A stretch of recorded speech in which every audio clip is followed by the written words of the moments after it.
So once it broke to those new levels, it had to be whacked by the central bank minions, at least in terms of the US dollar. Technically, I can't tell you when it's going to fill the gap, but it wouldn't surprise me to see it go down now and fill that gap before it goes to much higher prices. The banks were supposed to put more money into that DIF fund to bail out the banks, but it's lower. The most current report is showing that it's even worse and less than what they had when Fed Chair Powell and Janet Yellen bailed out the banks. So bank failures, bail-ins, treasury market, and accessibility are, I think, going to be really interesting this coming year. Gold prices have surged to record highs in recent days amid a continuous decline in bond yields since their peak in October.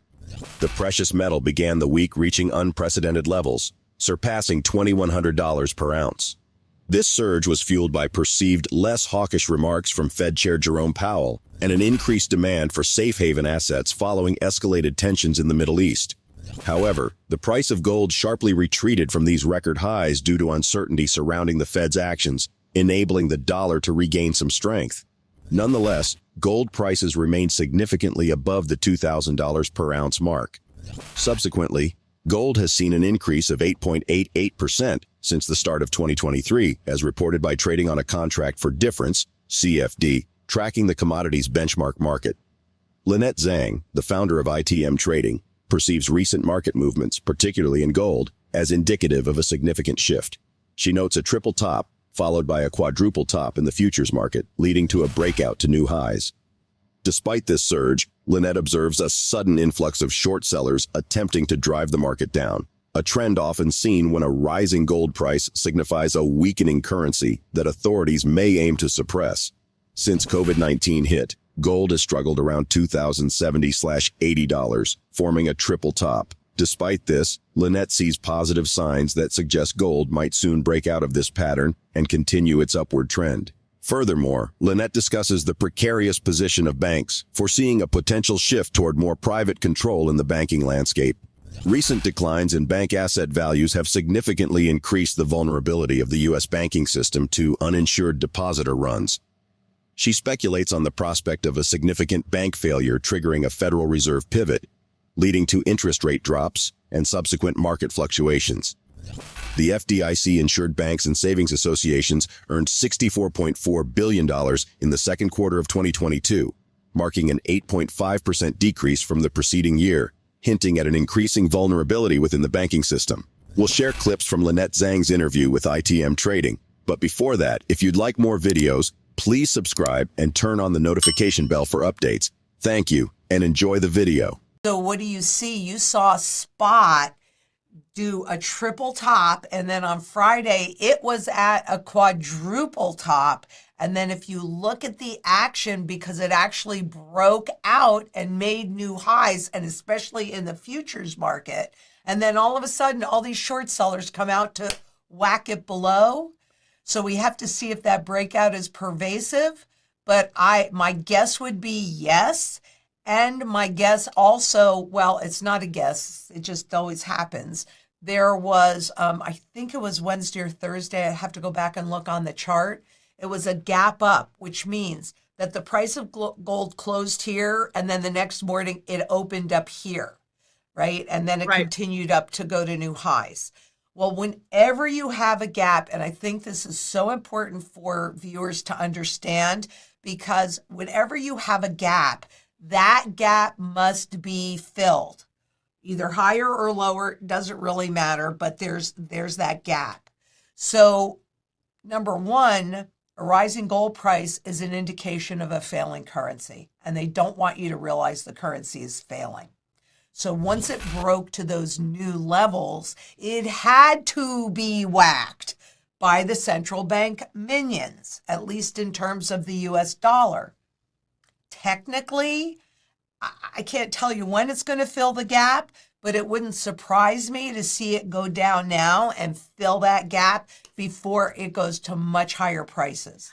And I think that that's critically important for those people that are looking at positioning into asset protection gold, because there's all different kinds of gold.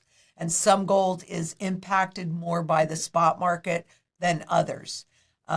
So, I mean, it broke out, and that was from a triple top, and that is major. Those things don't happen often or easily, and technically, right. Banks are in such a precarious position, and I think that they will likely, a major bank failure would likely trigger that Fed pivot that's making the interest rates drop and the markets rise right now.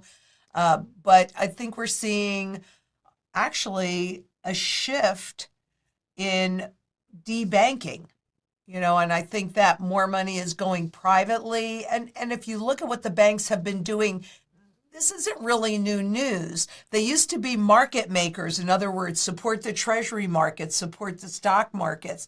But that's shifted to private hands, which is also where a lot of money is now shifting. So the deal making, the money that the banks used to make on creating a lot of those deals is seriously in jeopardy with the rates where they are right now, because everything is starting to slow down. And, will we see a Fed pivot next year? Probably. Of course, what's going to happen to inspire that Fed pivot is going to be, it could be a bank failure, but it could be an explosion in the debt markets and the treasury markets. I mean, there are a lot of black swans that are flying all around. I do say that, and the interesting thing is, whether you're an insured depositor or an uninsured depositor, the FDIC has less money now in its coffers in the DIF fund to pay for failing banks than they did back in March and April, when we experienced the kickoff of the bank failures with the regional banks. So the insurance, I mean, when did they do that? Well, they did that back in the 30s with all the other bank failures. And it was just about perception management, getting you to think that everything is okay. And in reality, things are not okay. And I think that this is the lead up to watch the bail-ins. I don't think they were ready for it in March and April, but I think they've been getting ready for it because there's no money in the DIF fund. I think we may see a lot more glitches, and so I think it's absolutely critical. I think it's critical for people to have a plan and execute it. And part of that plan is having some cash, even though it's garbage, it's still the recognized tool of barter, outside of that banking system. Do I think we could see a bail-in this year? Maybe toward the end of the year. I don't think at first, but maybe toward the end of the year would not surprise me, because I'm looking at the opportunity that they had. And remember, it wasn't supposed to impact the public. Right. The banks were supposed to put more money into that DIF fund to bail out the banks, but it's lower. The most current report is showing that it's even worse and less than what they had when Chair Powell and Janet Yellen bailed out the banks. Don't call it a bailout, but they do have that on their books. Bailed out the banks in March. So bank failures, bail-ins, treasury market, and accessibility are, I think, going to be really interesting this coming year. The BRICS countries have pursued various initiatives to reduce their reliance on the dollar. In the past year, Russia, China, and Brazil have notably increased their utilization of non-dollar currencies for cross-border transactions. Iraq, Saudi Arabia, and the United Arab Emirates are also actively exploring alternatives to the dollar. Concurrently, central banks are endeavoring to shift more of their currency reserves from the dollar to gold.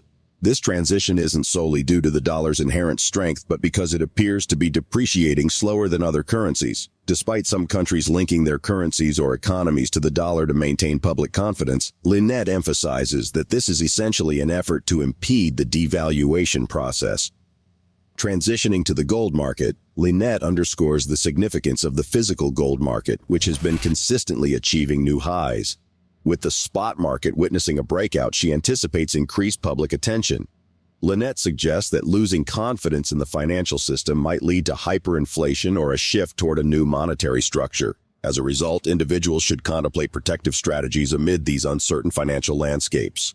Let's get back to the interview. Well, even when you're looking at those nations that are embracing the dollar, it's because our currency is devaluing slower than their currency, and the dollar is still more recognized, rather than really understanding that this is good money and this stuff is just, I know people don't like it when I call it garbage, but it is really garbage.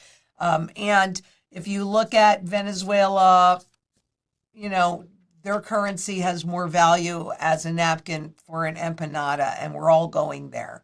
So even though there are countries that are trying to tie their currency or their economies to the dollar, it's about perhaps generating some level of confidence, public confidence, but it's really only because it's losing value more slowly. But make no mistake about it, you see it every time you go to the grocery store or you buy anything, the dollar's value is going away. And it doesn't matter how many you have. It matters what you can convert it into, what you can use as a tool of barter. And that all goes back to the public and the public confidence, because every other layer of confidence, bank to bank, central bank to central bank, market to central banks, the last level of confidence in this system is the public confidence. And that's why it is so critically important to hide what's really happening in the real gold market, in the physical only market, which has been making new highs, especially up at that 1% level, the rarities, that's all-time highs. Whereas when you're looking at the more normal collectible market, which still is a physical only market, that had its breakout a while ago, right? So For the spot market to now be breaking out, it is all going to get more visible by the public. And you can say, bye-bye, because once that confidence is gone, there is no more confidence left. There's your hyperinflationary depression. There's your reset into the new system. And what are you going to have to protect yourself? U.S. banks are facing potential failures, leading to increased demand for gold and silver as safe haven assets, particularly in the East, and potential opportunities for buyers to take advantage of bullion deals. How do recent movements in gold and concerns about banking vulnerabilities impact personal investment strategies moving forward? Share your observations in the comments section below. Also, ensure you like this video, subscribe to the channel, and turn on post notifications for more videos like this. Thanks for watching.